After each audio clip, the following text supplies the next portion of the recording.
Halo, selamat malam semuanya. Ya, selamat malam, Bu. Iya, ini masih nunggu pesertanya ya. Siap, siap. Oke.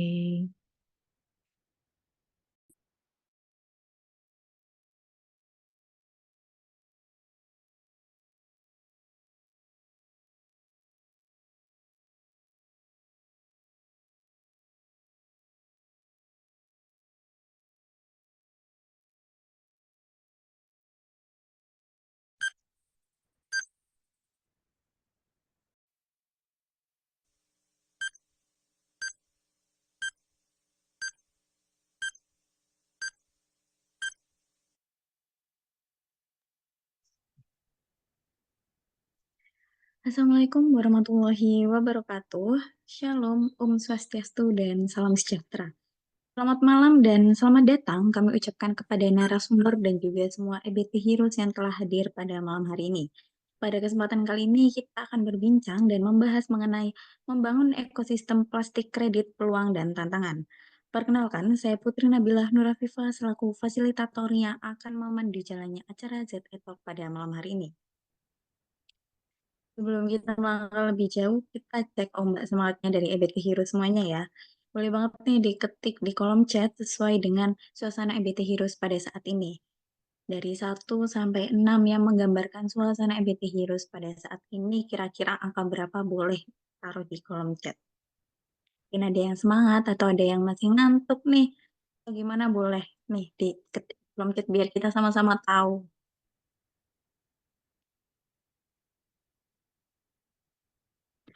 Oke, selanjutnya di sini saya ingin mengingatkan kepada seluruh EBT ceritamu mengikuti ZE Talk Zona EBT dengan cara mengunggah melalui Instagram berupa video ataupun foto selama ZE Talk berlangsung. Dengan menceritakan ZE Talk.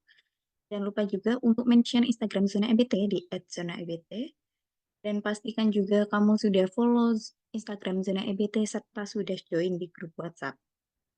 Bagi 3 peserta dengan cerita paling menarik dan kreatif akan mendapatkan hadiah dan pemenang tersebut akan diumumkan melalui grup WhatsApp dan juga Instagram Zona EBT. Jadi jangan lupa pantengin terus grup dan Instagramnya ya. Dan jika ada pertanyaan bisa diajukan melalui grup ataupun menghubungi official WhatsApp Zona EBT yang tertera di layar. Oke, selanjutnya ada info yang sangat menarik nih.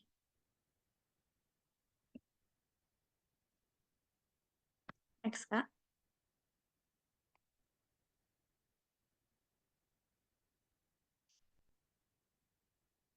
Oke, jadi kami lagi membuka promo untuk mini kelas pengenalan inventarisasi gas rumah kaca yang akan dilaksanakan pada tanggal 16 sampai 17 Oktober 2024, jadi 2 hari, pada pukul 7 sampai 9 waktu Indonesia bagian Barat dan juga via Zoom meeting. Pembicara dari mini kelas ini ada Kak Sena Mose Satria dari Emissions Consultant. Jadi buat EBT Heroes yang tertarik bisa langsung daftar di link yang sudah disediakan. Jadi tunggu apa lagi? Jangan sampai kelewatan promo spesial mini kelas karena sangat penuh dengan pengetahuan yang dapat menambah ilmu, skill, dan pastinya akan ada hadiah yang menarik bagi yang aktif berpartisipasi. Tak kenal maka tak sayang, oleh karena itu izinkan saya untuk memperkenalkan Zona EBT kepada EBT Heroes. Zona EBT adalah startup yang telah berdiri sejak 2021 yang dimana kami menjadi media informasi dan edukasi yang terfokus di energi baru terbarukan. Saya juga ingin mengingatkan kepada seluruh EBT Heroes untuk memfollow seluruh sosial media Zona EBT yang terdiri atas Instagram, Facebook, LinkedIn, dan juga Pinterest. EBT Heroes cukup search saja Zona EBT, maka akan langsung muncul platform kami. Jadi jangan lupa untuk klik tombol follow agar tidak ketinggalan informasi-informasi menarik mengenai energi baru terbarukan yang pastinya akan bermanfaat untuk EBT Heroes. Dan selanjutnya kita memiliki sertifikat Blue Carbon. Sertifikat Blue Carbon ini dapat diperoleh oleh proyek-proyek yang berkontribusi dalam mengurangi polusi, seperti menanam pohon ataupun menggunakan energi bersih. Dengan membeli sertifikat ini, maka kalian dapat mengimbangi jejak karbon yang mereka hasilkan seperti pada saat menggunakan kendaraan ataupun aktivitas lainnya yang menghasilkan emisi. Kalian dapat berkontribusi dalam upaya melawan perubahan iklim dan mendukung proyek-proyek yang membantu mengurangi emisi gas rumah kaca seperti menanam pohon ataupun menggunakan energi terbarukan dengan cara membeli sertifikat blue carbon ini. Jadi, kapan lagi kita bisa berkontribusi untuk bumi kita tapi tanpa harus bersusah payah. Untuk yang berminat bisa langsung scan barcode yang telah tertera di layar untuk membeli sertifikat blue carbon ini. Sebelum masuk inti acara, saya izin membacakan rules yang harus dipatuhi oleh EBT Heroes. Peserta diwajibkan untuk mengenakan pakaian bebas rapi, mengganti nama dengan format nama underscore instansi, dan juga menonaktifkan mikrofon serta on-cam selama acara talk show berlangsung. Selain itu, peserta juga dilarang untuk mencoret-coret, membuat kegaduhan baik melalui chat ataupun via mikrofon maksud saya, serta bertindak tidak sopan di depan kamera selama talk show berlangsung. Oke, tadi kenalan dengan saya sebagai fasilitator sudah, dan dengan zona EBT juga sudah. Maka selanjutnya kita akan berkenalan dengan narasumber yang sangat luar biasa pada malam hari ini, yaitu ada Kak Deborah Aritonang. Selamat malam, Kak Deborah. Selamat malam, Putri Nabila. Panggilannya Putri atau Nabila? Putri. Putri, selamat malam Putri dan teman-teman semuanya. Salam kenal, saya Deborah Aritonang. Saya Marketing Communication Manager dari Plastic Bank Indonesia. Oke, terima kasih Kak Deborah atas perkenalannya. Oke, izinkan saya untuk membacakan CV secara singkat dari narasumber kita malam hari ini, yaitu ada Kak Deborah selaku Manajer Marketing dan Komunikasi di Plastic Bank Indonesia sejak Mei 2021 hingga sekarang. Selain itu, beliau juga pernah menjadi manajer asosiasi komunikasi di Kopernik sejak Januari 2020 hingga Mei 2021. Wah, keren sekali ya pengalamannya nih. Oke, sebelum memulai talk show malam hari ini, saya izin mengingatkan terlebih dahulu kepada seluruh EBT Heroes yang ingin bertanya, dapat menuliskan pertanyaannya di kolom chat Zoom dengan menyebutkan nama serta asal instansi yang kemudian dilanjutkan dengan pertanyaan yang akan diajukan. Atau jika ada yang ingin bertanya secara langsung, maka nanti bisa langsung saja Tyson pada saat sesi tanya jawab. Untuk mempersingkat waktu, langsung saja kita masuk ke inti acara dengan topik membangun ekosistem plastik kredit, peluang dan tantangan yang akan diselenggarakan oleh Zona EBT. Oke, untuk membuka sesi talk show malam hari ini, mungkin Kak Deborah bisa menjelaskan sedikit ke kita nih tentang apa itu plastik kredit. Mungkin ada yang belum tahu apa itu plastik kredit. Silakan Kak Deborah. Oke, mungkin saya jelaskan sedikit ya tentang plastik kredit. Mungkin gampangnya itu mirip dengan karbon kredit, itu sesuatu yang udah lebih familiar mungkin buat teman-teman. Tapi kalau karbon kredit itu ada dalam bentuk karbon, tapi ini dalam bentuk plastik. Jadi mekanisme plastik kredit itu adalah perusahaan mendanai atau mensponsori pengumpulan sampah plastik yang dilakukan oleh organisasi lain atau komunitas lain, contohnya seperti organisasi saya dari Plastic Bank, di mana perusahaan tersebut ingin mengkompensasi dari plastik footprint yang dihasilkannya. Jadi setiap perusahaan atau bahkan individu seperti kita ini kan melakukan kegiatan aktivitas dan itu pasti ada sampah plastik yang dihasilkan, itu disebut plastik footprint. Nah, untuk mengimbangi atau mengkompensasi plastik footprint tersebut bisa dilakukan offset atau membeli plastik kredit. Nah, caranya adalah dengan mensponsori atau mendukung komunitas atau organisasi untuk mengumpulkan sejumlah sampah plastik tertentu dan kemudian plastik itu akan didaur ulang sehingga tidak mengotori lingkungan, tapi dapat digunakan kembali di dalam industri dan produk yang baru. Seperti itu kira-kira ringkasnya.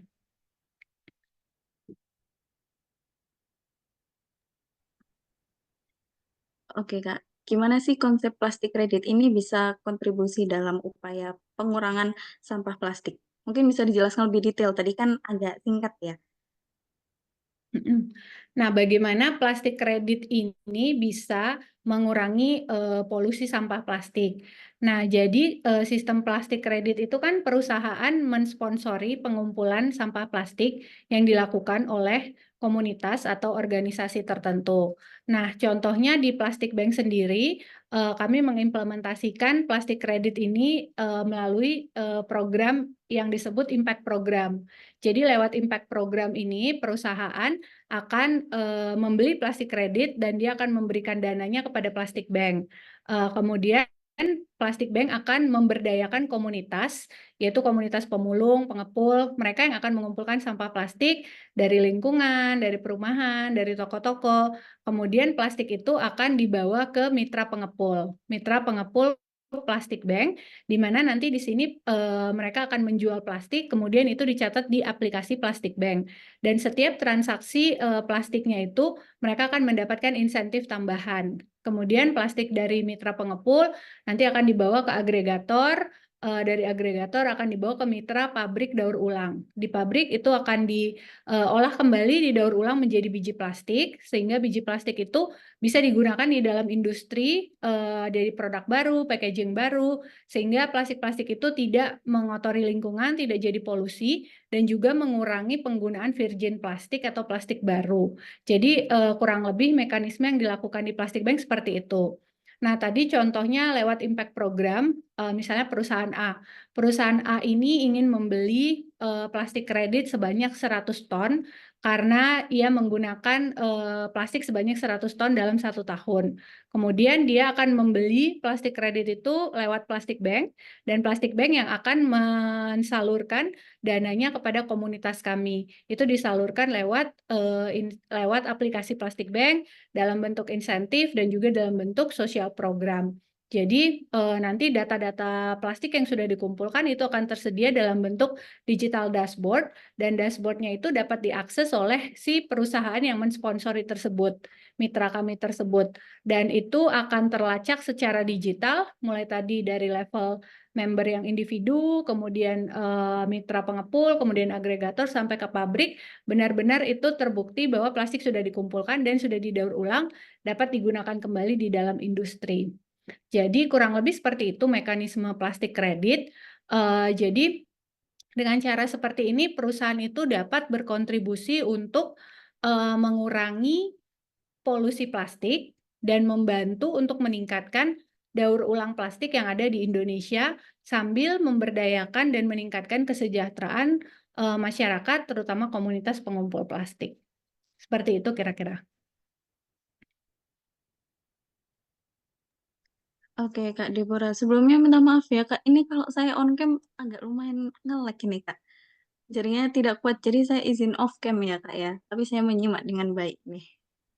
Oke, Oke, apa? itu tadi kan terkait mekanismenya ya, Kak ya.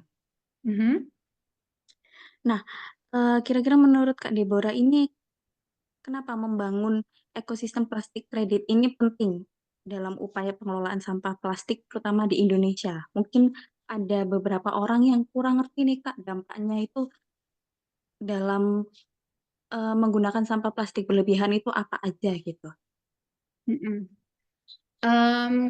Kalau kita berbicara sampah plastik sendiri, dampak negatifnya itu kan ada banyak ya. Tentunya satu, mencemari lingkungan, membuat lingkungan kotor gitu. Kemudian bisa berpengaruh terhadap kesehatan manusia gitu. Dan yang sering dibahas mungkin di media sosial, di media-media lainnya itu adalah sampah plastik itu tidak bisa terdegradasi atau tidak bisa terurai, sehingga dia akan hanya terurai menjadi percikan-percikan kecil atau mikroplastik, di mana mikroplastik ini seringkali itu berakhir di lingkungan, bahkan bocor ke laut, ke sungai, ke lautan, yang pada akhirnya itu dikonsumsi oleh hewan-hewan laut. Dan hewan-hewan laut itu juga dikonsumsi oleh manusia. Pada akhirnya mikroplastik ini kembali masuk ke dalam tubuh manusia. Sedangkan plastik itu kan mengandung bahan kimia dan itu cukup berbahaya untuk tubuh manusia dan sudah terbukti bisa menimbulkan berbagai macam penyakit yang berbahaya. Nah, jadi kalau dari sisi polusi plastik sendiri, apa dampak negatifnya itu cukup jelas ya, untuk lingkungan itu berbahaya, untuk manusia, untuk kita sendiri itu juga berbahaya, seperti itu. Nah, lalu mengapa mekanisme plastik kredit ini menjadi penting? Karena ini bisa menjadi salah satu solusi untuk membantu mengatasi polusi plastik yang ada di Indonesia ataupun secara global. Kenapa polusi plastik itu menjadi masalah? Karena ada gap yang cukup besar antara konsumsi plastik. Konsumsi plastik itu meningkat dengan sangat tajam dari tahun 1950-an ketika industri berkembang pesat, banyak packaging-packaging plastik yang digunakan, banyak produk-produk baru yang harus sebenarnya tidak harus sih menggunakan plastik, tapi mungkin menjadi tren digunakan plastik sehingga jumlahnya jadi semakin banyak. Sedangkan pengelolaannya ketika packaging sudah selesai digunakan, itu akan dibuang kemana atau plastik itu ternyata tidak bisa terurai begitu saja kalau dibuang ke TPA, apalagi dibuang ke lingkungan, itu dampak negatifnya semakin terlihat gitu. Jadi gap antara konsumsi dan pengelolaan pasca konsumsinya itu cukup tinggi gitu. Jadi dibutuhkan solusi bagaimana supaya plastik ini setelah satu tentunya kita perlu mengurangi ya, karena sudah over consumption, penggunaan plastik itu sangat tinggi, jadi yang pertama memang harus dikurangin. Banyak sebenarnya plastik yang harusnya tidak perlu digunakan, itu bisa dikurangin. Itu yang langkah pertama. Yang kedua adalah ketika plastik sudah memang harus digunakan dan sudah selesai digunakan, bagaimana kita memastikan bahwa dia dikelola dengan baik. Nah, itu salah satunya dapat dilakukan dengan mekanisme plastik kredit, karena infrastruktur pengelolaan plastik di Indonesia masih sangat kurang. Mungkin kita tahu dan mengalami sendiri gitu bahwa di Indonesia mungkin tempat sampah itu masih tercampur hanya satu tempat sampah gitu, belum ada yang terpilah. Padahal jenis-jenis sampah itu kan harusnya dipilah dan proses pengelolaannya juga terpisah seperti itu. Kemudian ya dari segi pengelolaan sampah itu masih terpusat dari pemerintah, tapi itu pun kapasitasnya belum memadai dengan jumlah sampah plastik yang harus dikelola seperti itu. Nah, dengan adanya skema plastik kredit ini, kita bisa memberdayakan atau memanfaatkan perusahaan untuk mensponsori atau mendanai pengumpulan sampah plastik oleh organisasi atau komunitas yang memang bergerak di bidang itu. Tapi sayangnya contoh di Indonesia, kita banyak sebenarnya komunitas informal, pemulung, pengepul yang sudah mengumpulkan material barang bekas seperti plastik, kaleng, besi, dan lain sebagainya. Tapi mereka melakukannya dengan sangat konvensional, tradisional. Fasilitas gedung pengumpulannya juga kadang-kadang tidak memadai gitu. Income yang mereka dapat dari mengumpulkan barang-barang bekas juga masih sangat rendah gitu. Nah, dengan skema plastik kredit ini kita bisa membantu memberdayakan mereka sambil meningkatkan kesejahteraan mereka juga dan juga meningkatkan infrastruktur pengumpulan sampah plastik dan material-material lainnya. Seperti itu kira-kira manfaat plastik kredit.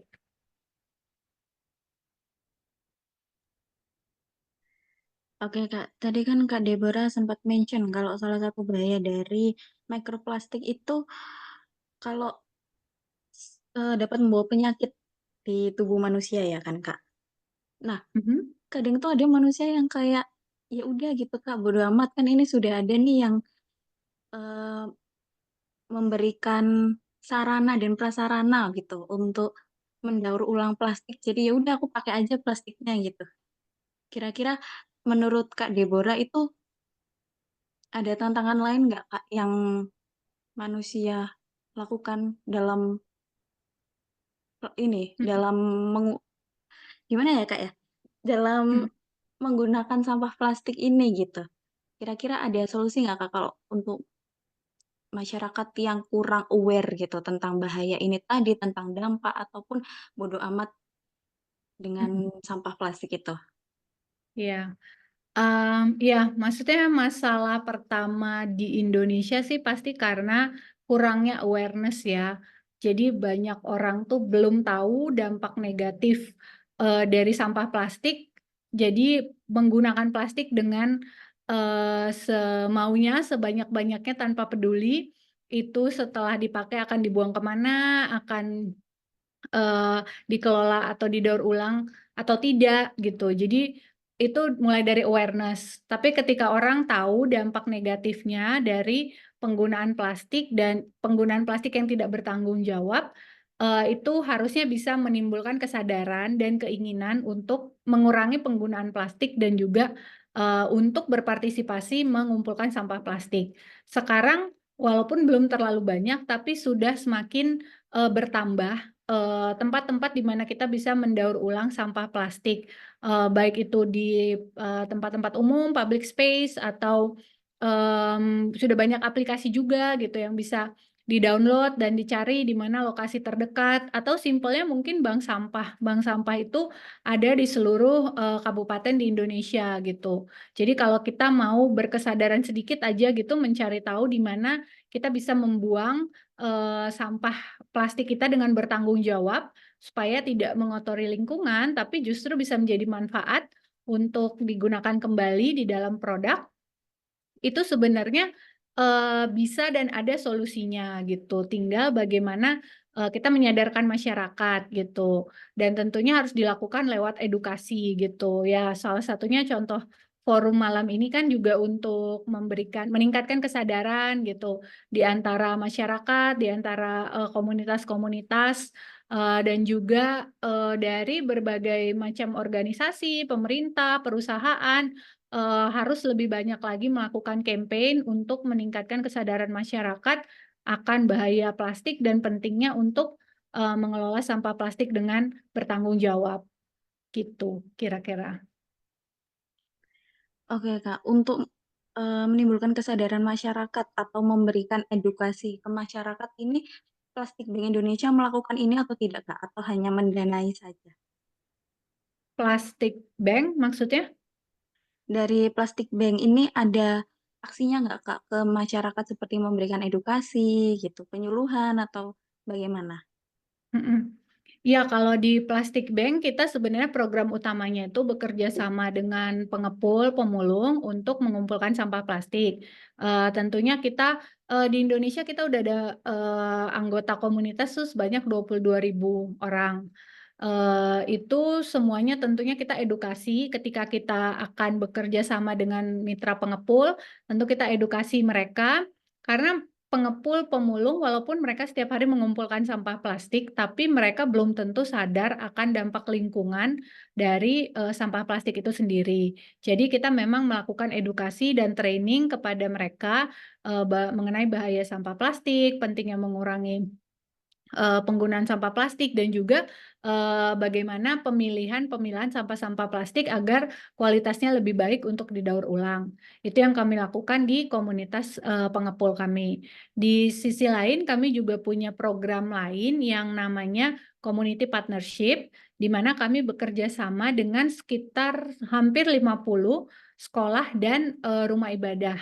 Jadi kami punya mitra sekolah dan rumah ibadah, di mana kami memberikan edukasi kepada mereka mengenai pentingnya mengelola sampah plastik dengan bertanggung jawab, dan kami juga memberikan fasilitas pengumpulan sampah plastik.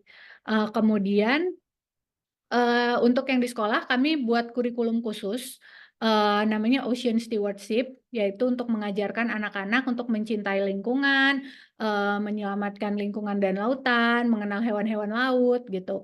Jadi dengan mereka mengenal dan mencintai alam, mereka ingin menyelamatkan lingkungan dari polusi plastik seperti itu. Dan kita juga kasih tahu jenis-jenis sampah plastik, apa yang harus dilakukan seperti itu, dan dilengkapi dengan fasilitasnya. Dan nanti plastik yang terkumpul di sekolah dan rumah ibadah tersebut akan dijemput oleh mitra pengepul kami untuk dibawa ke pengepul, kemudian nanti akan dikelola lebih lanjut di pabrik daur ulang. Seperti itu. Jadi kami tentunya melakukan training dan edukasi pada pengepul, dan juga memang ada program edukasi khusus di komunitas sekolah dan juga rumah ibadah. Begitu. Kalau dari prosesnya dari mitra pengepul sampai menjadi penerbitan kredit itu gimana, Kak? Prosesnya apa aja dari awal? Mm-mm. Jadi kalau proses pengumpulan plastik dan menjadi plastik kredit itu, jadi ada perusahaan, berawal tentunya dari perusahaan mitra corporate kami yang ingin membeli plastik kredit kemudian mereka akan membeli lewat impact program sejumlah ditentukan, misalnya mau membeli plastik kredit sebesar 100 ton.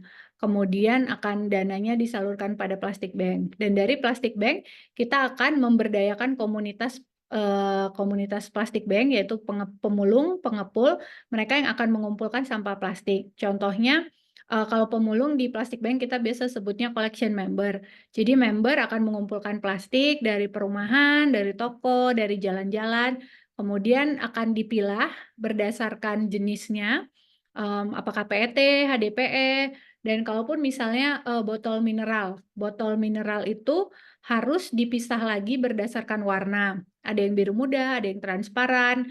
Kemudian tutupnya harus dipisah juga karena itu beda jenis, dan juga labelnya itu harus dilepas karena labelnya itu sayangnya belum bisa didaur ulang. Nah, kemudian ketika plastik ini sudah terpilah dengan rapi, dengan bersih, kemudian nanti dibawa ke mitra pengepul plastik bank. Mitra pengepul plastik bank ini nanti di situ akan dijual, ada transaksi, dan itu akan dicatat di aplikasi plastik bank. Jadi pencatatan pengumpulan plastik itu tercatat secara digital di aplikasi kami yang berbasis blockchain juga. Kemudian dari mitra pengepul itu akan dibawa ke agregator. Agregator ini pengepul yang lebih besar, dia akan mengumpulkan plastik, kemudian di situ biasanya botol-botol plastik itu akan dipres menjadi semacam kotak-kotak gitu supaya pengiriman secara logistik lebih efisien, dan nanti akan dikirim ke pabrik daur ulang. Pabrik daur ulang tuh akan mengolah plastik-plastik tadi menjadi biji plastik. Nah, biji plastik ini yang kemudian akan dibeli oleh perusahaan, bisa diimpor atau diproduksi dalam Indonesia, dan biji plastik itu nanti akan digunakan lagi dalam produk, misalnya bisa jadi botol, bisa jadi produk-produk lainnya, seperti itu. Nah, lalu bagaimana kami mencatat si plastik kreditnya? Semua itu tercatat di dalam aplikasi plastik bank. Jadi setiap satu kali transaksi oleh member itu akan menimbulkan satu unique ID. Satu unique ID itu akan bisa di-trace atau dilacak mulai dari member sampai pengepul, sampai agregator, sampai di prosesor. Ketika sampai di prosesor, tim operasional plastik bank itu akan memverifikasi bahwa benar sejumlah sekian kilogram plastik sudah dikumpulkan dari lingkungan dan sampai ke pabrik, yang artinya akan didaur ulang dan tidak mengotori lingkungan. Kemudian unique ID tersebut akan di-assign kepada mitra perusahaan yang mendanai pengumpulan plastik tersebut. Semuanya ini tercatat secara rapi di digital platform kami yang berbasis blockchain. Dan nanti mitra corporate kami akan dapat mengakses dashboard di mana dia dapat melihat jumlah plastik yang sudah dikumpulkan secara datanya semua akan tersedia dengan rapi di situ, berapa kilogram yang sudah dikumpulkan, siapa member yang mengumpulkannya, di mana lokasi pengumpulannya, itu ada geotag-nya juga. Jadi dapat dilacak secara transparan seperti itu. Dan di akhir kemitraan dengan corporate partner kami, misalnya perusahaan tersebut mensponsori pengumpulan 100 ton plastik dalam 1 tahun gitu. Ketika sudah selesai terkumpul 100 ton tersebut, mereka juga akan mendapatkan yang namanya impact certificate. Impact certificate ini nanti akan menunjukkan jumlah plastik kredit yang sudah dibeli atau disponsori oleh perusahaan tersebut. Begitu. Jadi kurang lebih begitu mekanisme plastik kredit di plastik bank. Oke, Kak, tadi mekanismenya lumayan banyak juga ya gitu. Dari mekanisme itu tadi kira-kira teknologi apa aja yang digunakan? Teknologi yang digunakan itu salah satunya adalah blockchain. Aplikasi plastik bank itu bisa di-download di App Store atau di di Android Store. Dan itu bisa, maksudnya member bisa daftar, register gitu. Tapi semua platform kami itu didukung oleh berbasis blockchain gitu. Kenapa blockchain? Karena blockchain itu sangat membantu untuk penggunaan sistem yang transparan, karena setiap pencatatan plastik itu tidak dapat diganggu gugat dan juga dapat diakses oleh baik oleh mitra pengepul kami, komunitas-komunitas kami, tim Plastik Bank, ataupun mitra corporate kami gitu. Jadi semua pencatatannya itu transparan, tersedia secara digital di dashboard, bisa diakses. Jadi itu membuat sistem pengumpulan plastik ini lebih efisien seperti itu.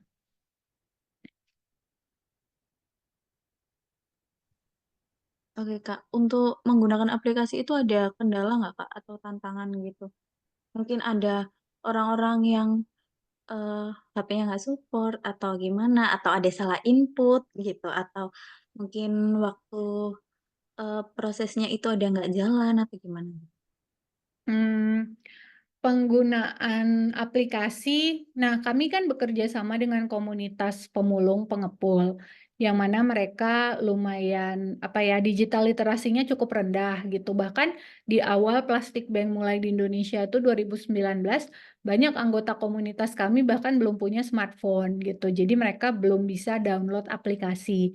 Nah, untuk itu kami membantu dengan berikan subsidi smartphone. Jadi 50% itu disubsidi Plastik Bank dan sisanya mereka bisa cicil dari insentif yang mereka dapatkan dari Plastik Bank juga gitu. Itu membantu mereka untuk bisa akses ke smartphone. Itu yang pertama. Kedua, tentunya mereka tidak terbiasa menggunakan aplikasi, menggunakan sistem-sistem pencatatan digital gitu. Nah, untuk itu kami yang pertama memberikan training dan edukasi, bagaimana cara menggunakannya, dan tentunya dijelaskan manfaatnya bahwa dengan menggunakan aplikasi Plastik Bank mereka akan mendapatkan insentif gitu. Kan pemulung pengepul sebenarnya udah dari dulu gitu mengumpulkan sampah plastik. Kenapa nih tiba-tiba harus pakai aplikasi Plastik Bank gitu? Karena kalau mereka pakai aplikasi Plastik Bank mereka dapat insentif. Insentif Plastik Bank itu meningkatkan pendapatan mereka sebesar 20-30%.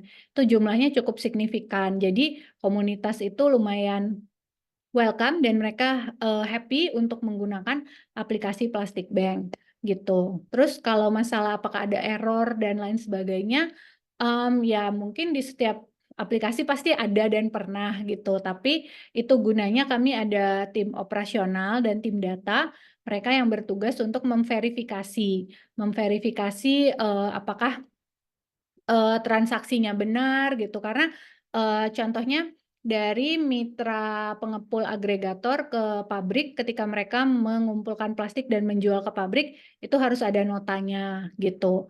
Jadi itu juga bisa di-track dan diverifikasi lewat aplikasi kami gitu. Jadi tim data dan tim operasional kami memang bekerja cukup intens untuk memastikan bahwa data-data yang ada di aplikasi itu benar adanya dan terverifikasi seperti itu.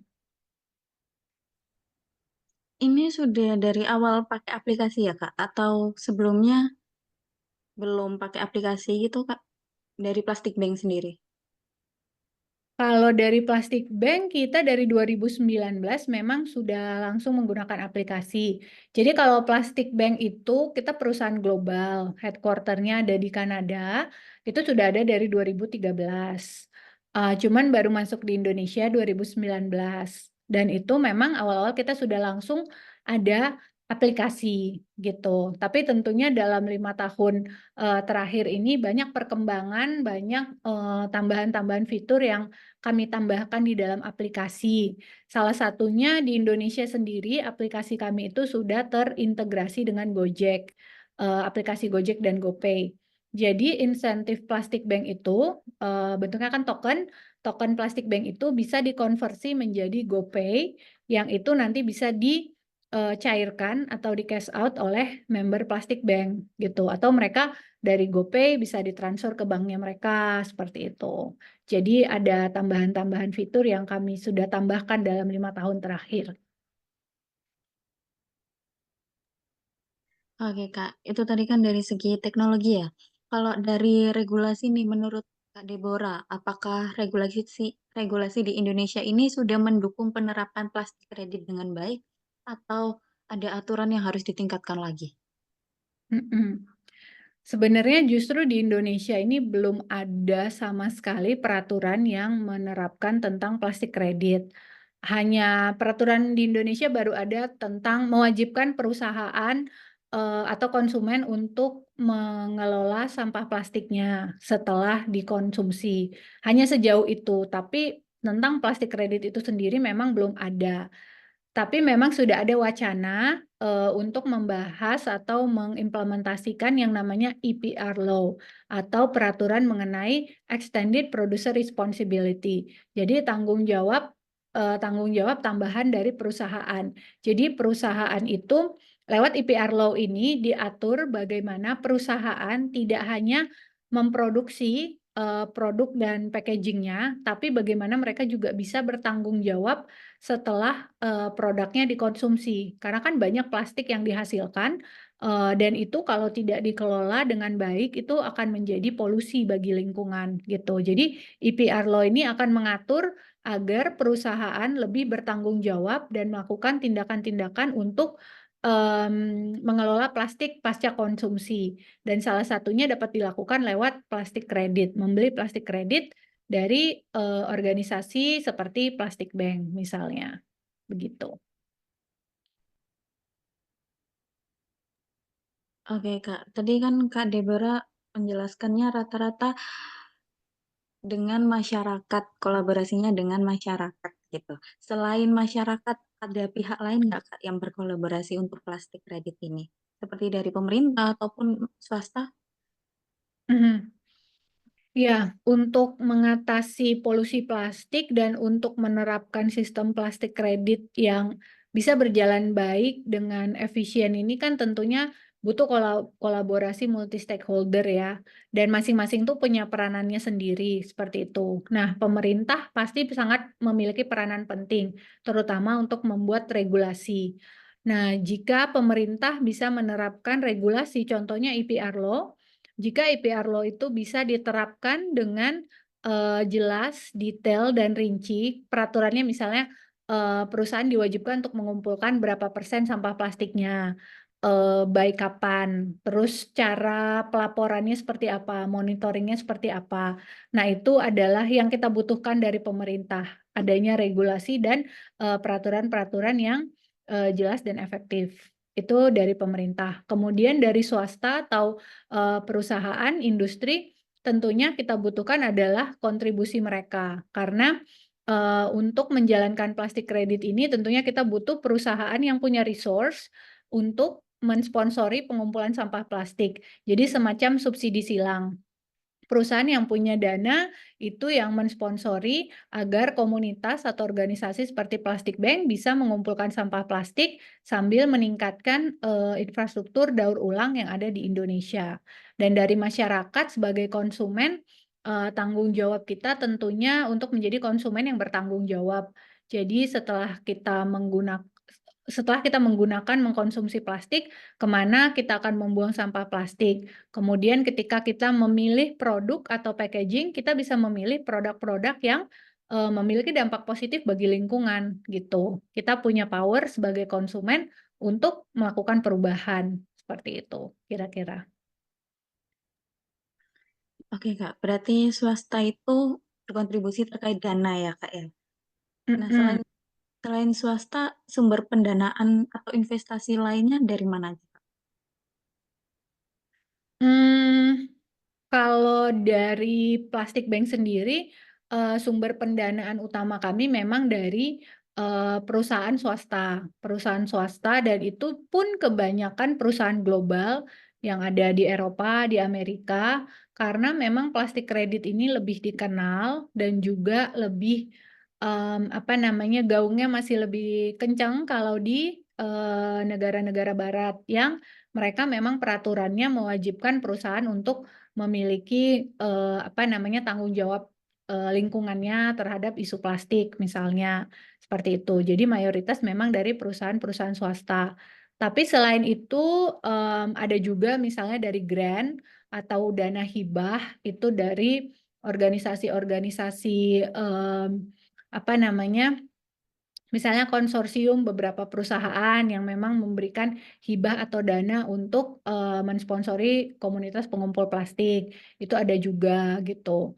Dan dari pemerintah asing memang ada beberapa juga yang memberikan dalam bentuk grant. Tapi dari pemerintah Indonesia sendiri, kami belum ada sih dapat pendanaan seperti itu.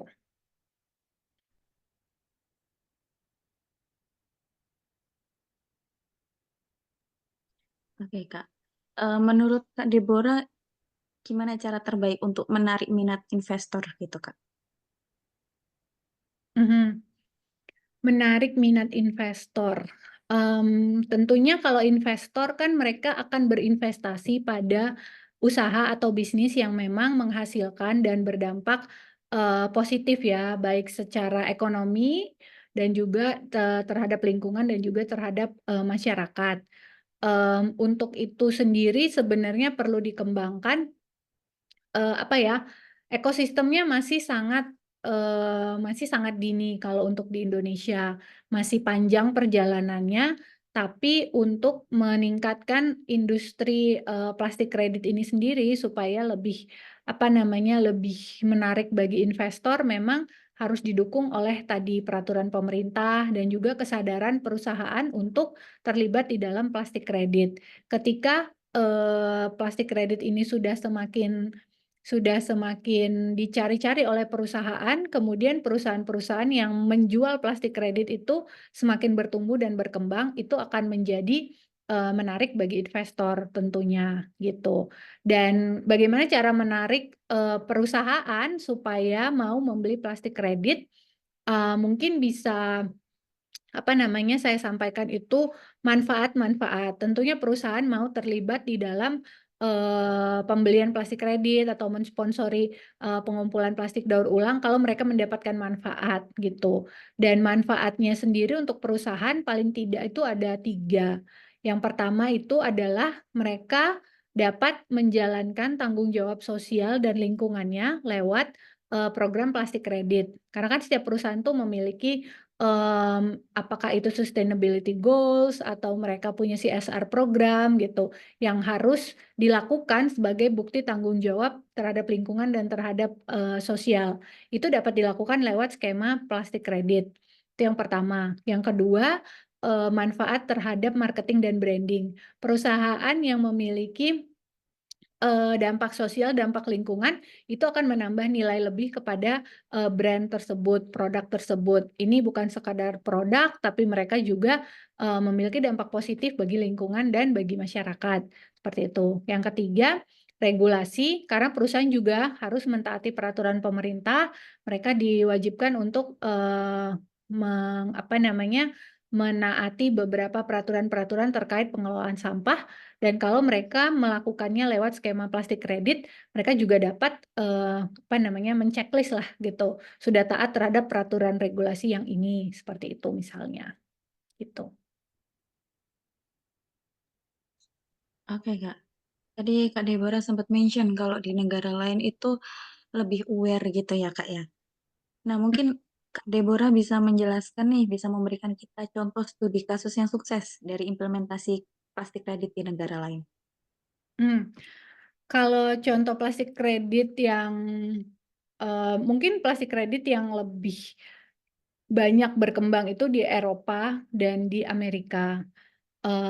Karena di sana memang perusahaan mewajibkan, bahkan bukan sekedar plastik kredit, tapi misalnya kayak di Jerman, perusahaan wajib menggunakan misalnya 40% recycle plastik di dalam produk mereka gitu. Jadi mau nggak mau mereka harus mencari sourcing recycle plastik dari negaranya sendiri atau dari negara lain. Seperti itu. Itu sangat membantu untuk perusahaan itu lebih sadar dan lebih aware untuk menggunakan recycle plastik atau paling tidak mereka mempunyai plastik kredit dengan jumlah tertentu.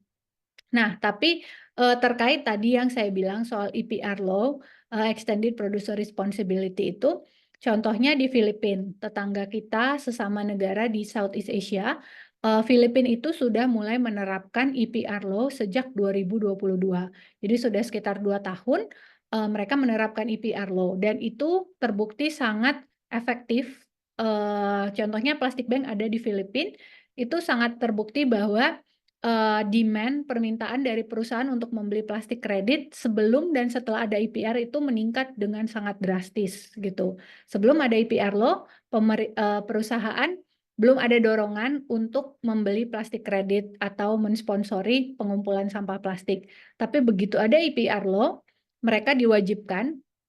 Tahun pertama itu mereka wajib mengumpulkan sampah plastik sebesar 10% dari plastik yang dihasilkan. Jadi kalau satu perusahaan menghasilkan 1.000 ton plastik dalam 1 tahun, di tahun pertama dengan IPR law itu mereka wajib mengumpulkan 10% dari 1.000 ton itu. Berarti mereka harus membeli plastik kredit sebanyak berapa itu? 100 ton ya. 100 ton dari 1.000 ton tersebut gitu.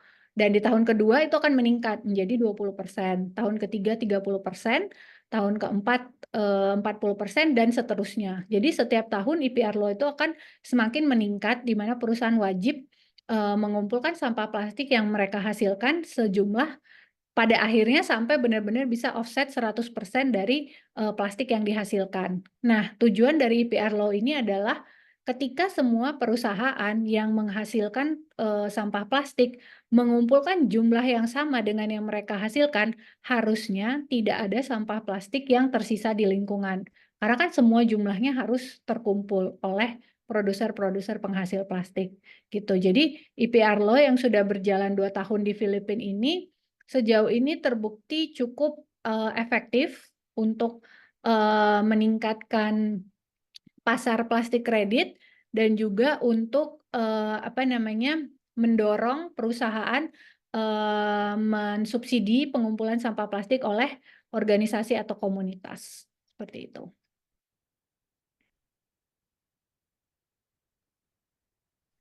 Oke, kalau dari perusahaan di Indonesia ada yang menggunakan IPR law ini tidak, Kak?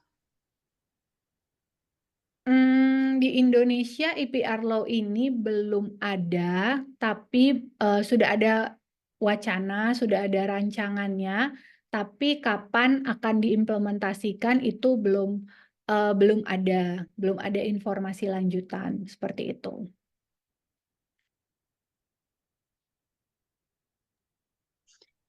Oke, Kak. Kalau menurut Kak Deborah nih, gimana Kak Deborah melihat masa depan ekosistem plastik kredit di Indonesia dalam 5-10 tahun ke depan?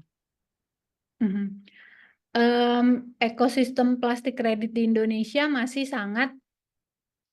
sangat baru dan masih butuh banyak pengembangan baik dari sisi pemerintah, dari swasta maupun dari segi komunitas pengumpulan plastik itu sendiri.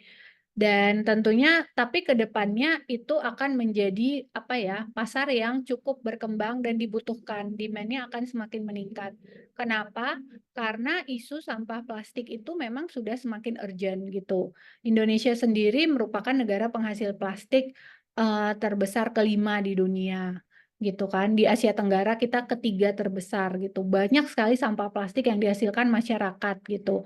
Kalau tidak ada solusi yang dilakukan, kalau tidak ada kolaborasi antar stakeholder yang dilakukan, itu polusi sampah plastik akan semakin berdampak negatif bagi lingkungan dan termasuk kita sendiri gitu. Kita akan merasakan dampaknya. Nah, untuk itu sangat diperlukan solusi-solusi untuk mengatasi polusi plastik dan saya yakin bahwa plastik kredit ini adalah salah satu cara efektif. Saya nggak bilang ini satu-satunya solusi, nggak, banyak solusi yang harus dilakukan termasuk terutama pengurangan sampah plastik itu dari awalnya itu adalah yang pertama. Tapi selanjutnya adalah meningkatkan daur ulang.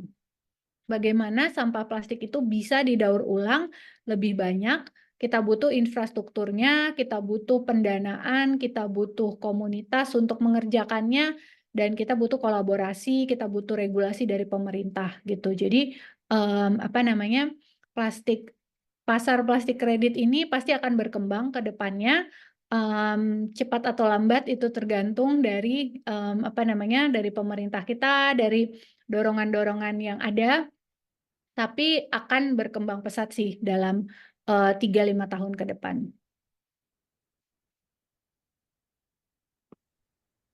Oke, Kak. Tadi kan itu kan tadi kan untuk pemerintah ya, Kak ya. Untuk menutup sesi talk show ini mungkin Kak Deborah bisa memberikan pesan sedikit ke masyarakat karena tadi banyaknya di pemerintah gitu, Kak. Iya, mungkin sebelum ditutup ini ada beberapa pertanyaan sih di kolom chat. Apa mau dijawab dulu atau gimana? Setelah ini Pengen akan nanya ada juga, Bu. sesi tanya jawab, Kak. Oh, oke. Ini Ada. sudah selesai gitu. Nanti kita selanjutnya sesi tanya jawab. Oke. Berarti tadi pertanyaannya adalah pesan-pesan untuk masyarakat gitu ya. Iya, benar, Kak. Hmm. Kalau untuk masyarakat kan berarti kita sebagai konsumen pengguna plastik. Tentunya yang harus kita lakukan, seperti saya bilang tadi bahwa isu polusi plastik itu sudah sangat urgent di Indonesia. Kita kalau teman-teman yang ada di sini semua boleh coba hitung gitu dalam satu hari berapa banyak plastik yang digunakan gitu. Mulai dari kemasan minuman, makanan, mungkin beli sesuatu juga pasti sudah menggunakan plastik gitu, shampoo segala macam itu semua ada kandungan plastiknya gitu. Dan itu kalau tidak dikurangin, yang pertama itu hierarkinya adalah harus dikurangin, terutama plastik-plastik sekali pakai. Plastik sekali pakai sebisa mungkin kita kurangin, ganti dengan benda-benda yang bisa dipakai ulang. Itu akan sangat membantu mengurangi volume sampah plastik. Yang kedua, daur ulang. Bagaimana kita bisa memilah sampah plastik kita. Plastik-plastik yang masih bisa didaur ulang itu dikumpulkan, dipisahkan supaya kualitasnya, nilainya juga terjaga, dan juga cari lokasi-lokasi di mana kita bisa mendrop sampah daur ulang kita, apakah di bank sampah atau di sekitar kita ada drop box yang bisa menampung plastik daur ulang, itu sudah mulai banyak, jadi itu adalah langkah kedua yang bisa kita lakukan. Yang ketiga adalah menjadi konsumen bertanggung jawab dengan memilih produk yang memiliki dampak positif bagi lingkungan. Misalnya ketika beli air mineral, ada air mineral A dan B gitu. Kita bisa memilih misalnya air mineral A botolnya terbuat dari sekian persen plastik daur ulang, sedangkan yang satu lagi sama sekali tidak ada plastik daur ulangnya gitu. Kita bisa menjadi konsumen yang bijak, yang memilih dan mendukung produk-produk yang lebih ramah lingkungan seperti itu. Jadi paling tidak 3 hal tersebut bisa kita lakukan agar kita menjadi konsumen yang bertanggung jawab dan kita berkontribusi untuk menjaga lingkungan dan mengurangi polusi plastik di Indonesia. Gitu. Oke, terima kasih banyak Kak Deborah untuk sesi materi, waktunya sudah habis. Tetapi sebelum kita menutup talk show malam hari ini, bagi yang ingin bertanya boleh langsung raise hand atau bisa juga menuliskan pertanyaannya di kolom chat Zoom dengan menyebutkan nama serta asal instansi yang kemudian dilanjutkan dengan pertanyaan yang ingin diajukan. Ini sudah ada beberapa pertanyaan, kita langsung jawab aja ya Kak Deborah, atau mungkin Kak Deborah mau minum dulu boleh? Enggak sih, nggak apa-apa, lanjut aja. Bisa bertanya, Bu Deborah? Ya, Bisa. boleh, silakan Pak. Nama saya Binsardo, Bu. Saya ingin nanya, Bu, tadi saya kurang begitu jelas tentang pasar plastik kredit. Itu kan produknya bisa jadi plastik recycle. Itu nanti itu jadi apa ya, Bu? Misalkan gini, perusahaan, eee, se membeli 50 misalkan 1 atau 2 ton plastik, itu plastiknya dikelola jadi bagaimana, Bu? Apakah hanya proses penyimpanannya, pemilahannya saja atau bagaimana, Bu? Ya. Kalau mekanisme plastik kredit itu sendiri, sebenarnya perusahaan itu mensponsori pengumpulan dan daur ulang sampah plastik. Jadi perusahaan itu tidak membeli bentuk fisik recycle plastiknya gitu. Jadi dia lebih mendukung aja supaya plastik jumlah tertentu itu dikumpulkan dari lingkungan dan didaur ulang gitu. Tapi memang di daur ulang itu dia akan menjadi material bahan baku lagi. Di pabrik itu dia akan dikelola sampai menjadi biji plastik.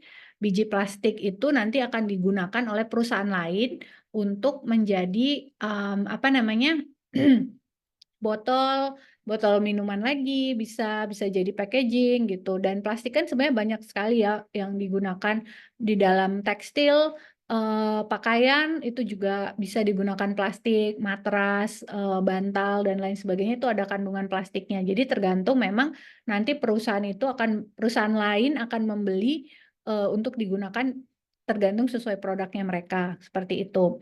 Jadi plastik kredit ini berbeda dengan perusahaan yang membeli recycle plastik. Jadi kalau perusahaan membeli recycle plastik, dia memang membeli material plastiknya, seperti itu. Dia membeli ya recycle plastik 100 ton gitu ya, dia langsung beli dari pabrik, seperti itu.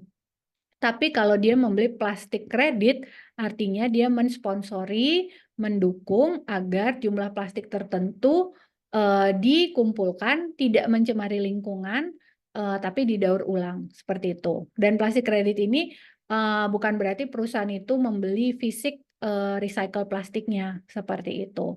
Jadi ya ada perusahaan ya dia memang mencari recycle plastik, bisa jadi dia beli itu. Tapi ada juga perusahaan yang hanya membeli plastik kreditnya gitu. Jadi dua hal yang berbeda. Tapi dua-duanya membantu mengurangi polusi plastik. Begitu.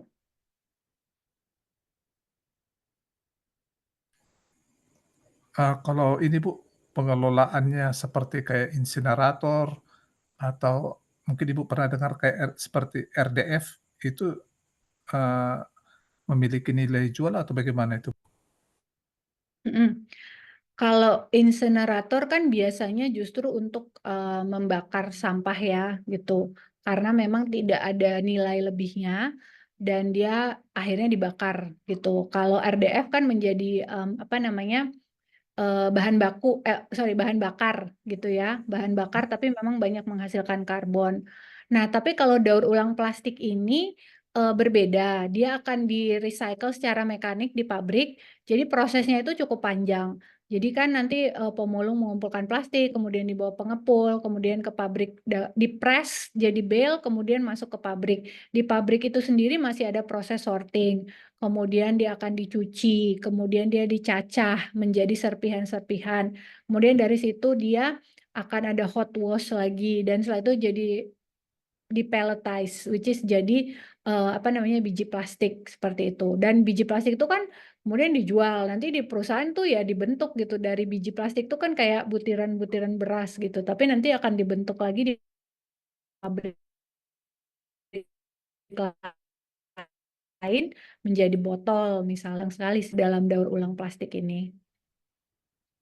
Begitu. Semoga Oke, bisa. terima kasih Bu Deborah, sudah ada gambaran. Oke, makasih Pak. Oke, selanjutnya ya. Selanjutnya ada yang tanya nih Kak di kolom chat dari Kak Wahyu dari Paranti Alam Sejahtera. Selama pilkada ini banyak paslon pasang alat peraga kampanye di mana sebagian besar ada campuran plastiknya seperti spanduk, banner, baliho, dan yang lain-lain. Apakah ada penanganan yang efektif untuk sampah dari pilkada ini? Bisa jadi apa aja? Apakah akan ada yang berkenan untuk terlibat dalam plastik kredit untuk hal ini?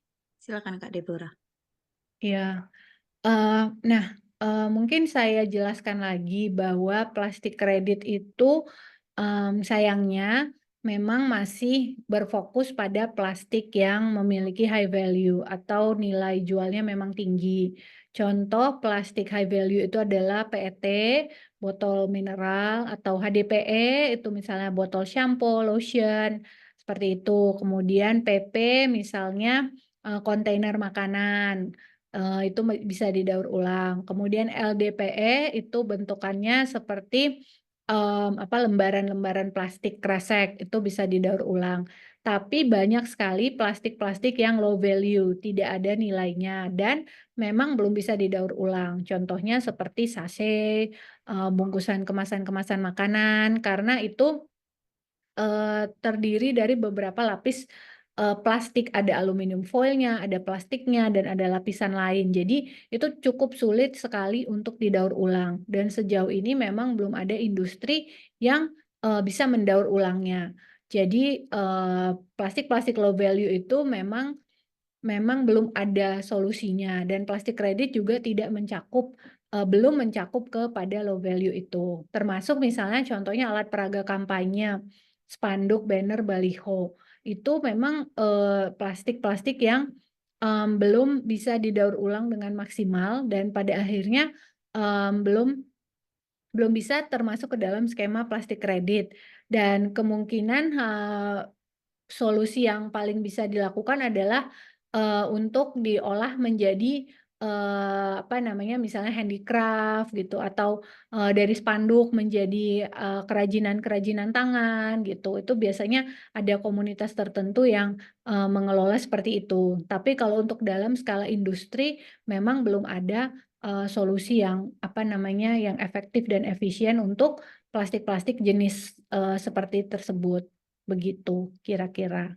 Semoga bisa menjawab ya untuk pertanyaannya.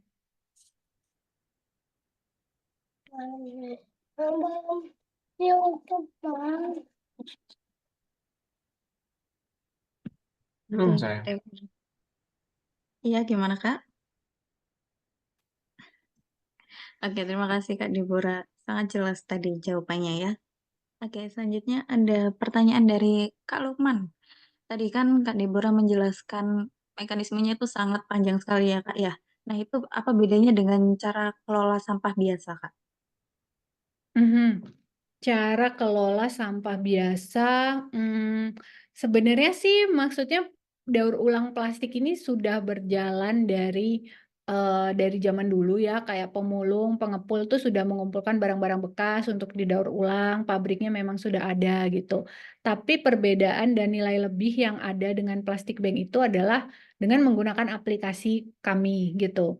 Jadi dengan aplikasi plastik bank, setiap kilogram plastik yang dikumpulkan itu lebih tercatat secara rapi secara digital. Jadi apa namanya sistem pengumpulan plastiknya lebih terdigitalisasi. Kedua, dengan menggunakan aplikasi Plastik Bank, komunitas akan mendapatkan insentif. Jadi ada token Plastik Bank yang didapatkan kalau mereka mengumpulkan plastik dengan aplikasi dan itu tokennya bisa di convert tadi ke GoPay dan mereka akan dapat penghasilan tambahan itu. Tapi bagaimana cara pengelolaan plastiknya itu sebenarnya sama gitu. Plastik ya akan didaur ulang menjadi biji plastik digunakan kembali di dalam produk seperti itu.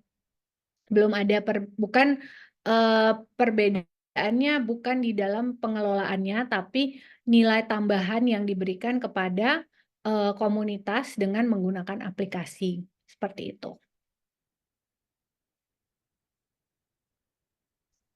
Oke Kak, ini Kak Lukman juga masih bertanya ya Kak ya, tapi ini pertanyaannya sangat pendek sekali. Mungkin maksudnya tadi saya nyimak itu beliau bertanya saat kita membahas terkait perusahaan swasta yang berkontribusi terkait dana. Nah, dari swasta itu benefitnya apa Kak yang didapatkan dari mereka yang sudah mengeluarkan dana? Jadi dengan perusahaan membeli plastik kredit, ya tentunya memang pasti ada dana yang harus dikeluarkan gitu. Tapi apa manfaat yang didapatkannya? Tentunya mereka akan mendapatkan paling tidak ada 3 manfaat. Yang pertama itu adalah perusahaan kan memiliki ya tanggung jawab sosial dan tanggung jawab lingkungan gitu. Jadi perusahaan tidak hanya memproduksi atau menghasilkan produk dan jasa, tapi ada tanggung jawabnya terhadap lingkungan, terhadap masyarakat seperti itu. Nah, dengan membeli plastik kredit mereka bisa melaksanakan tanggung jawabnya tersebut gitu. Itu salah satunya. Karena dengan plastik kredit mereka mensponsori pengumpulan sampah plastik, plastik tidak mengotori lingkungan tapi didaur ulang. Itu dampak lingkungannya. Dampak ekonomi sosialnya, mereka turut mensejahterakan komunitas yang mengumpulkannya karena apa namanya adanya insentif yang diberikan kepada komunitas-komunitas pengumpul plastik. Itu yang pertama. Yang kedua adalah secara branding dan marketing. Perusahaan yang melakukan tanggung jawab sosialnya membeli plastik kredit mereka tentu bisa mengkomunikasikan itu di dalam PR, marketing, branding mereka gitu bahwa produk tertentu tersebut ya bukan sekedar produk gitu, tapi ini produk yang ramah lingkungan, ini bertanggung jawab terhadap lingkungan gitu, dan itu akan menaikkan nilai atau brand value dari perusahaan tersebut. Karena sekarang juga masyarakat banyak yang semakin sadar terhadap produk-produk yang ramah lingkungan gitu, dan masyarakat semakin, terutama masyarakat generasi muda, generasi milenial, generasi Gen Z itu semakin mencari produk yang ramah lingkungan dan memiliki dampak-dampak sosial gitu. Jadi kalau perusahaan berkontribusi lewat plastik kredit, mereka bisa menambah brand value-nya. Yang ketiga, regulasi.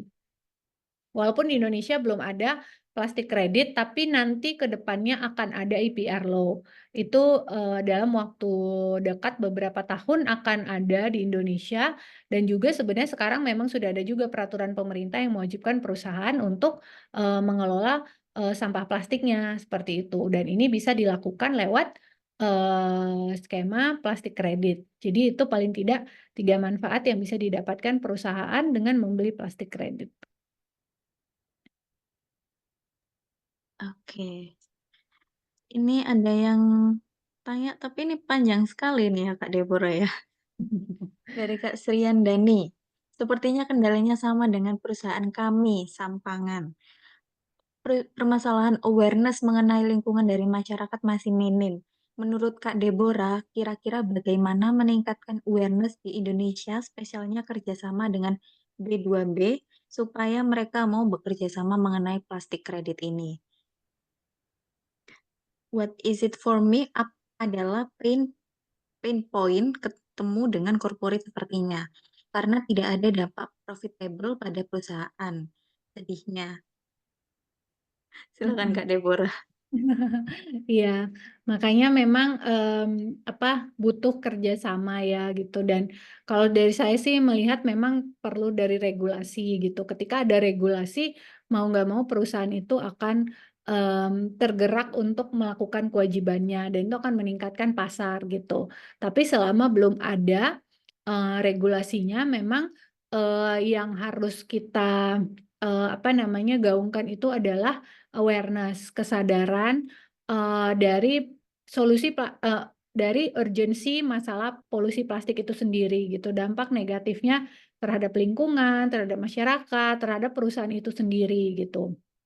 Dan kedua, memang manfaat bagi perusahaan gitu. Ya tentu saja perusahaan juga mau mengeluarkan dana, mau mendukung, mensponsori pengumpulan sampah plastik jika mereka mendapatkan manfaat gitu. Tadi sebenarnya saya udah sebut yang 3 poin itu. Dan mungkin poin pentingnya lagi adalah tren tentang sustainability gitu.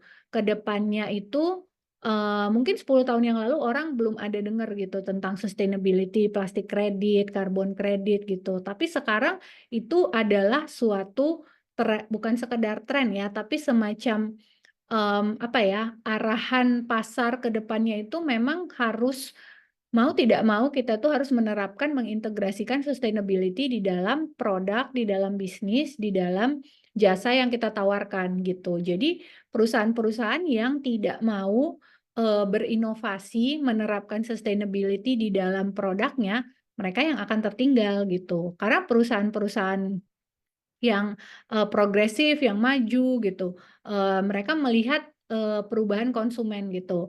Karena masalah lingkungan itu sekarang menjadi isu yang penting gitu. Semakin banyak orang yang sadar akan isu lingkungan gitu. Karena kita semua mengalami kan gitu. Misalnya global warming gitu. Suhu udara semakin panas gitu, polusi udara semakin banyak gitu, sampah plastik di mana-mana gitu. Jadi semua orang merasakan dampak negatif dari isu lingkungan tersebut gitu, dan semakin banyak masyarakat konsumen tuh yang sadar apa yang bisa saya lakukan gitu, termasuk di dalam pemilihan produk, pemilihan brand gitu. Kalau brand-brand yang tidak peduli terhadap lingkungan, tidak ada sustainability value-nya, itu sooner or later itu akan tertinggal gitu. Jadi untuk perusahaan-perusahaan yang ingin maju terdepan, harus mulai menerapkan, bahkan terus meningkatkan, menambahkan nilai-nilai sustainability di dalam produknya, supaya mereka juga bisa lebih unggul gitu dibanding kompetitornya. Dan salah satunya yaitu bisa dengan menerapkan plastik kredit gitu. Jadi produk-produk yang mereka hasilkan itu turut mendukung pengumpulan sampah plastik, turut memberdayakan komunitas juga, seperti itu. Oke, Kak Deborah. Ini ada lagi yang bertanya ya, Kak ya. Bagaimana bisa mengidentifikasi plastik yang ramah lingkungan dan tidak? Bagaimana mengidentifikasi plastik yang ramah lingkungan dan tidak gitu. Biasanya kalau plastik itu pasti ada di packaging itu ada tulisannya, apa namanya, dan ada lambangnya kan gitu. Biasanya di bagian bawah kalau botol mineral kalau kita lihat di bagian bawah itu akan ada lambangnya misalnya nomor 1 PET, itu plastik yang bisa didaur ulang. Berarti, apa namanya, itu plastik yang nggak apa-apa digunakan asal kita membuangnya pada tempat yang itu akan dikumpulkan untuk didaur ulang gitu. Kalau kita buang sembarangan atau tercampur dengan yang lain, ya mungkin walaupun dia bisa didaur ulang, tapi dia tidak akan terdaur ulang gitu. Jadi itu salah satu effort yang bisa kita lakukan. Kedua, kita bisa pasti di setiap produk atau packaging yang menggunakan recycle plastik, mereka pasti akan mencantumkan gitu. Misalnya botol ini terbuat dari 40% plastik daur ulang gitu. Atau kemasan ini terbuat dari sekian botol yang lain sebelumnya gitu. Jadi pasti itu bagian dari marketing dan branding dari produk dan perusahaan gitu. Mereka akan mengkomunikasikannya sehingga konsumen juga lebih sadar produk-produk mana yang lebih ramah lingkungan begitu. Oke, Kak. Ini ada yang tanya ke saya lewat private chat. Apakah untuk mendaur ulang ke plastik bag ini hanya lewat masyarakat yang terkait tadi aja ya, Kak ya, yang sudah Kak Deborah jelaskan? Atau untuk perseorangan itu apakah bisa? Iya. Jadi kalau plastik bank itu kami memang bekerja sama dengan mitra pengepul dan sejauh ini kami sudah ada 210 mitra pengepul di 10 provinsi di Indonesia. Dan sebenarnya kalau memang ada di lokasi terdekat itu bisa aja gitu. Jadi bisa download aplikasi Plastik Bank terus cari lokasi terdekat. Kalau memang ada dekat rumah teman-teman itu bisa langsung datang dan kumpulkan plastiknya di sana gitu. Tapi kalau memang belum ada, mungkin solusi lain adalah bank sampah gitu. Biasanya bank sampah itu ada di setiap kabupaten, di setiap beberapa kelurahan misalnya gitu. Mungkin bisa coba tanya-tanya di sekitar teman-teman sekitar atau sebenarnya pemulung informal juga selalu ada ya di Indonesia itu komunitas-komunitas informal. Jadi kalau misalnya dikumpulkan, yang penting di rumah itu sudah dipilah gitu barang-barang yang sampah-sampah yang bisa didaur ulang, misalnya plastik, kardus, karton, kaleng, kaca, itu semua dipisahkan dan dibersihkan. Kemudian disisihkan nanti kalau misalnya ada pemulung yang lewat gitu atau di dekat rumah kita ada pengepul informal, itu dikasih ke mereka, mereka pasti akan sangat senang gitu. Jadi kita membantu menjaga lingkungan, mereka juga sebenarnya secara ekonomi terbantu gitu, karena itu material yang bisa mereka jual untuk didaur ulang, begitu. Oke, Kak. Ini ada lagi yang lewat private chat ya, Kak ya. Bagaimana plastik kredit dapat mendukung masyarakat pesisir dalam pengelolaan sampah plastik? Silakan, Kak. Mhm. Jadi kalau plastik kredit kan tentunya tadi kita mendapatkan pendanaan sponsor dari pemerintah, sorry dari perusahaan dan apa namanya dana itu akan didistribusikan ke komunitas. Kalau di Plastik Bank lewat aplikasi itu ada insentif tambahan gitu. Jadi itu membantu untuk meningkatkan pendapatan mereka secara ekonomi. Seperti contohnya komunitas Plastik Bank mereka mendapatkan 20-30% tambahan dari insentif Plastik Bank dan itu kalau cerita-cerita yang saya dengar dari komunitas gitu, itu sangat membantu mereka secara ekonomi untuk kebutuhan sehari-hari, untuk biaya sekolah anaknya, untuk mereka menabung, untuk memperbaiki rumah, beli kendaraan gitu. Jadi itu membantu sekali apa namanya skema plastik kredit ini sangat membantu komunitas gitu. Karena mereka hidup itu bahkan di bawah garis kemiskinan gitu. Dengan mengumpulkan material daur ulang itu ya pendapatan mereka masih cukup rendah gitu. Dengan adanya skema plastik kredit, ada insentif yang disisihkan untuk komunitas, itu membantu meningkatkan perekonomian mereka. Begitu kira-kira.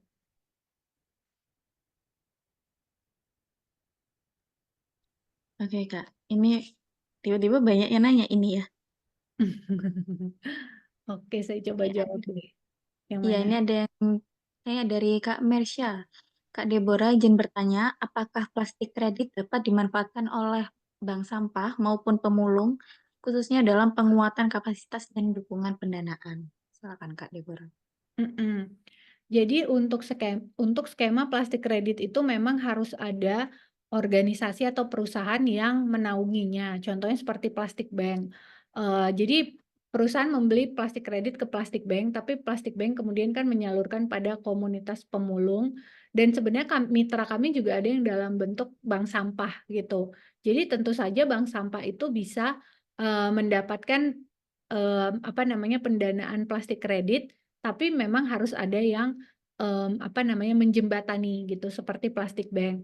Kalau misalnya perusahaan langsung ke bank sampah itu sepertinya bukan skema plastik kredit karena untuk apa namanya karena kan butuh tools digital ya kalau seperti di Plastik Bank itu kita punya aplikasi, kita punya dashboard yang bisa menyajikan data plastik kreditnya gitu. Tapi kalau ke bank sampah langsung mungkin kendalanya nanti adalah di apa namanya pendataannya, verifikasinya seperti apa gitu.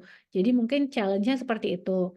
Tapi solusinya bank sampah tersebut misalnya bisa menjadi bagian dari ekosistem Plastik Bank atau organisasi lain yang sejenis seperti itu.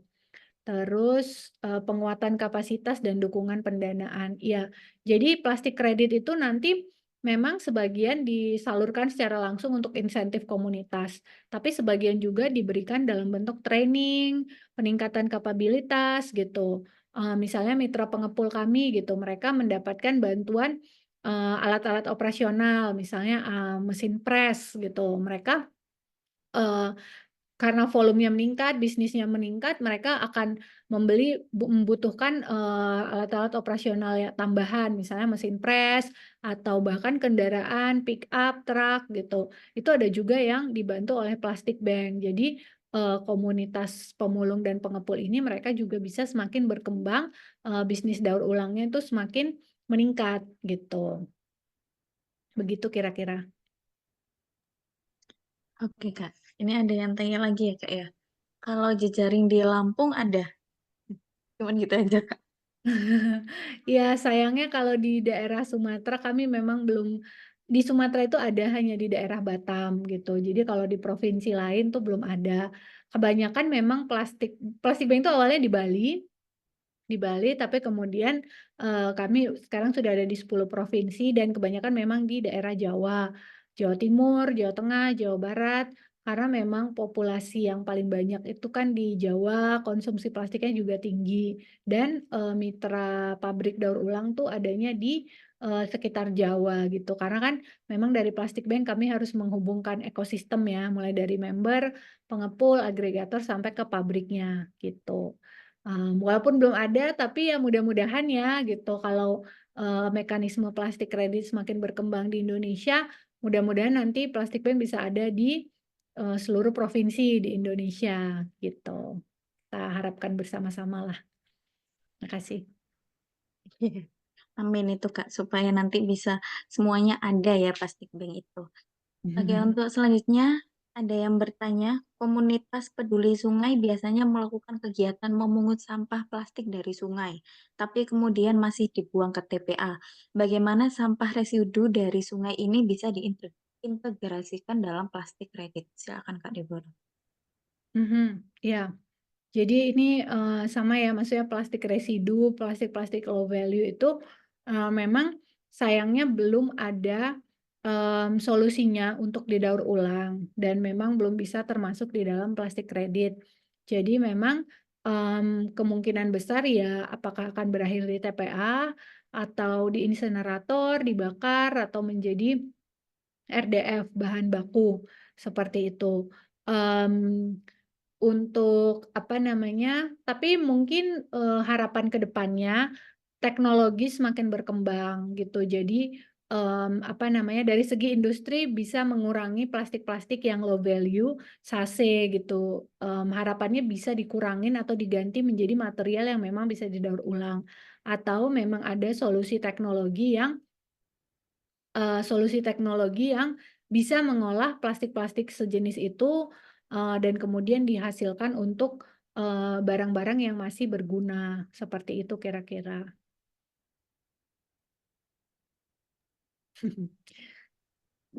Oke, Kak. Ini ada yang siap bantu dan buka di Lampung, gimana, Kak? Siap bantu di Lampung, juga di Ambon gitu. Ya, tentunya kami juga pasti sangat berharap ya, maksudnya dari Plastic Bank kami juga pengen untuk bisa ekspansi ke berbagai provinsi di Indonesia, di Lampung, di Ambon, dan provinsi lainnya gitu. Dan tentunya kami tidak bisa bergerak sendiri gitu, butuh kolaborator-kolaborator, butuh dukungan dari perusahaan gitu.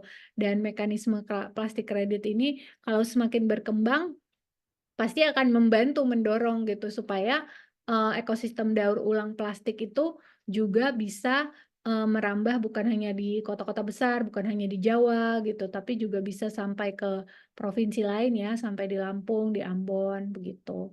Ya, kita harapkan dan kita dorong bersama gitu, baik dari sisi regulasi pemerintah ataupun dari swasta dan juga dari masyarakat sebagai konsumen. Oke, Kak.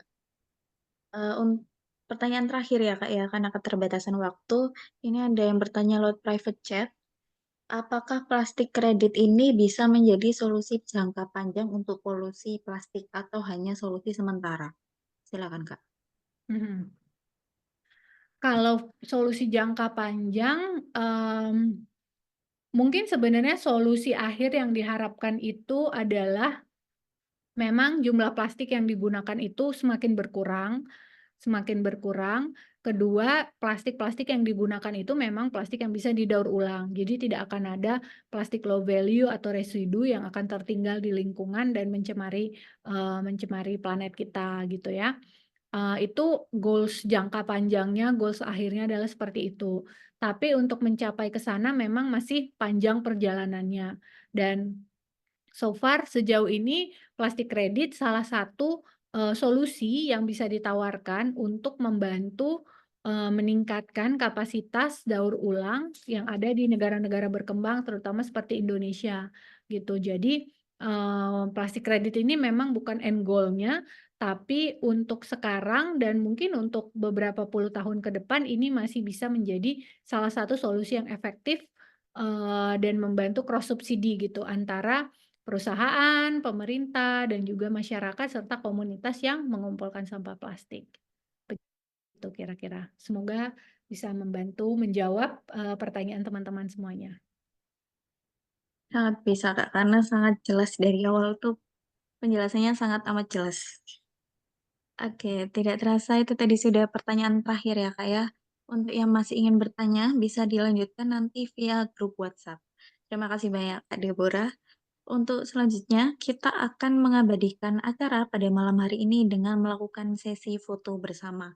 Kepada seluruh EBT Heroes yang belum menyalakan kamera, boleh untuk dinyalakan terlebih dahulu.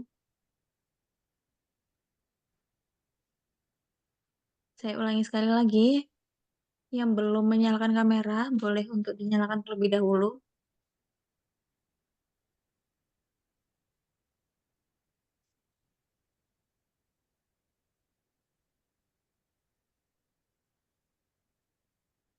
Kita tunggu sebentar ya, Kak Deborah ya. Mungkin yang lain masih siap-siap ini.